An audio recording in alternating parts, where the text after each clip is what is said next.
नमस्कार। मैं राकेश वर्मा आप सभी का स्वागत करता हूं आपके अपने परिवार एसएन गुरुकुल पर। बिहार की राजधानी पटना में 12 अगस्त 2024 को जलजला आने वाला है।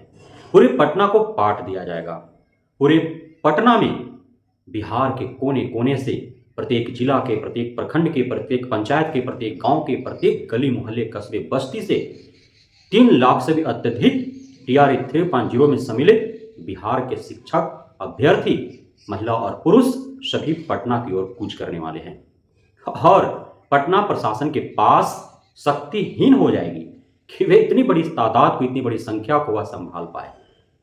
लेकिन शुक्रगुजार हैं आप पटना के पुलिस प्रशासन कि यह औने पौने ऐरे गहरे नथु खैरे का धरना प्रदर्शन आंदोलन नहीं होने वाला है जिसमें आपको उपद्रव देखने को मिलेगा।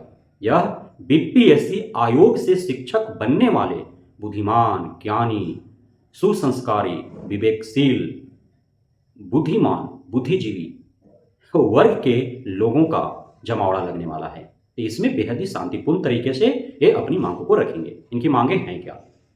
आप सभी को ज्ञात होना चाहिए 19 जुलाई से 22 जुलाई तक बीपीएससी टीआरई 3.0 का आयोजन हुआ। अब 20 दिन बीतने को है। जो काम 2 दिनों में होने चाहिए थे 20 दिन में भी नहीं हो पाए हैं। तो क्यों नहीं सड़कों पर उतरा जाए? क्यों नहीं बीपीएससी आयोग का घेराव किया जाए? क्यों नहीं बीपीएससी आयोग के चेयरमैन से प्रश्न जवाब किया जाए कि आखिर जो काम 2 दिन में हो सकते थे और बीपीएससी आयोग ने कर दिखाया है वो 20 दिनों में भी आपने क्यों नहीं किया? क्या अंदर दाल पक रहे हैं? दाल में काले हैं या फिर पूरा दाल ही काला है? क्यों नहीं संशय उत्पन्न हो शिक्षक अभ्यर्थियों में? क्योंकि ऐसी घटनाएं घटी हैं बीपीएससी आयोग के अंदर। टीआरई 1-2 में झेल चुके हैं, टीआरई 3 का पेपर लीक झेल चुके हैं, टीआरई 3.0 री एग्जाम का डाटा लीक झेल चुके हैं। तो क्यों नहीं इन्हें यह असमंजस पैदा हो या संशय और भय उत्पन्न हो इनके मन मस्तिष्क में कि कहीं ना कहीं इतने लेट लतीफ हो रहे हैं तो हो सकता है कि अंदर धांधली सेटिंग चल रहे हो गोला भरने में, जिन्होंने जानबूझ करके और सेंटरों पर अपनी दिखाया हो समय बचता कि भाई हमारे पास समय नहीं था, गोल गोल घेरते घेरते समय खत्म हो गया, हम नहीं घेर पाए। ऐसा ना हो कि वो प्लांट के तहत हुआ हो और वो उनका गोला जो है वो अंदर भरा जा रहा हो सकता है ना। तो इसलिए बीपीएससी टीआरई 3.0 के शिक्षक शिक्षिकाएं अभ्यर्थियों का मांग है कि यथाशीघ्र उनका आंसर की जारी किया जाए, ओएमआर शीट दिया जाए, आपत्ति लिया जाए और यथाशीघ्र शॉर्ट लिस्टेड करके आंसर, फाइनल आंसर की जारी कर परिणाम घोषित किया जाए। उसके बाद काउंसलिंग में इनका योगदान लिया जाए। क्यों लेट लतीफ हो रहे हैं?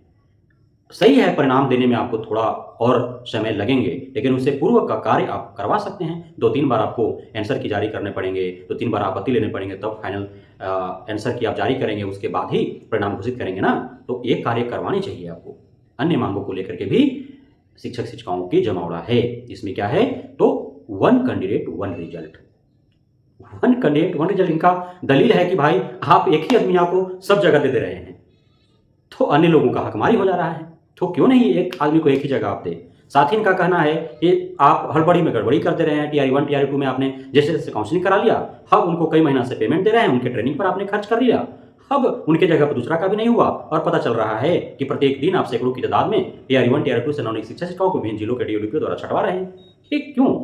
तो इनका कहना है कि पहले अच्छे से काउंसलिंग करा लो। जिस प्रकार से क्षमता परीक्षा उत्तीर्ण शिक्षक शिक्षिकाओं का काउंसलिंग करा रहे हो ना, वैसे टीआरई 3.0 के अभ्यर्थियों का भी काउंसलिंग करा लो और उसके उपरांत ही आप उनका जो भी अपॉइंटमेंट लेटर है वो जारी करो, मेरिट लिस्ट जारी करो, आप सबको पास करा लो, जितने पास हैं उन सबको बुला करके सबका काउंसलिंग करा लो, उसके बाद आप मेरिट सूची बना दो। ऐसा मांग है। नहीं तो फिर कह रहे हैं कि आप काउंसलिंग के लिए जितना सीट हैं, जितना आप मेरिट लिस्ट तैयार करना चाहते हैं, तो आप उससे अतिरिक्त लोगों को आप बुलाएं ताकि जितने छठे वो मेकअप हो जाए।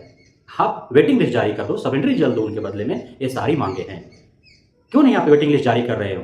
क्यों नहीं अत्यधिक को काउंसलिंग हेतु बुला रहे हो? क्यों नहीं जो काउंसलिंग में छट रहे हैं, मेरिट सूची से बाहर आ जा रहे हैं या फिर योगदान के बाद बाहर आ रहे हैं तो उनको सेकेंडरी रिजल्ट दे करके उनको प्रवेश दिला रहे हो? तो ये सारी मांग है उनको, और ये सारी मांग जायज़ है भैया। आप निकाल रहे हो कि हम 87,000 रिक्तियों के विरुद्ध भर्ती दे रहे हैं, अब उस अनुरूप अभ्यर्थी आवेदन कर रहे हैं। अब पता चल रहा है कि आप 70,000 को ही ले रहे हो, 17,000 गायब कर दे रहे हो। ऐसा ही टीआरई 1 टीआरई 2 में देखा ही नहीं क्या? कट ऑफ भी हाई कर दिए, रिक्ति भी शेष बचा रह गया और आप फिर दूसरा भर्ती निकाल दिए, सप्लीमेंट्री भी नहीं दिए, वेटिंग भी नहीं दिए, अन्य लोगों को लिए भी नहीं जो छठे उनके एवज में। तो वैसा टीआरई 3.0 में क्यों करने वाले हो? तो टीआरई 1 टीआरई 2 में जो गलतियां हुई, जो अनियमितताएं गड़बड़ियां हुई, पुनः वो टीआरई 3.0 में न दोहराया जाए एवं आगामी शिक्षक भर्तियों में न दोहराया जाए, इस हेतु पुरजोर तरीके से मांगों को रखा जा रहा है शिक्षक अभ्यर्थियों के द्वारा, जिसका नेतृत्व करेंगे बिहार के जाने माने छात्र नेता दिलीप कुमार। और उन्होंने ही तमाम सोशल मीडिया न्यूज चैनलों पर आकर के 12 अगस्त 2024 को भारी से भारी संख्या में बीपीएससी आयोग के पास आकर के बीपीएससी आयोग का घेराव कर शांतिपूर्ण तरीके से प्रदर्शन करने का गुहार लगाया है। और साथ ही अपने साथियों से उन्होंने यह भी गुजारिश की है कि कोई भी असामाजिक तत्व उसमें प्रवेश न कर पाए।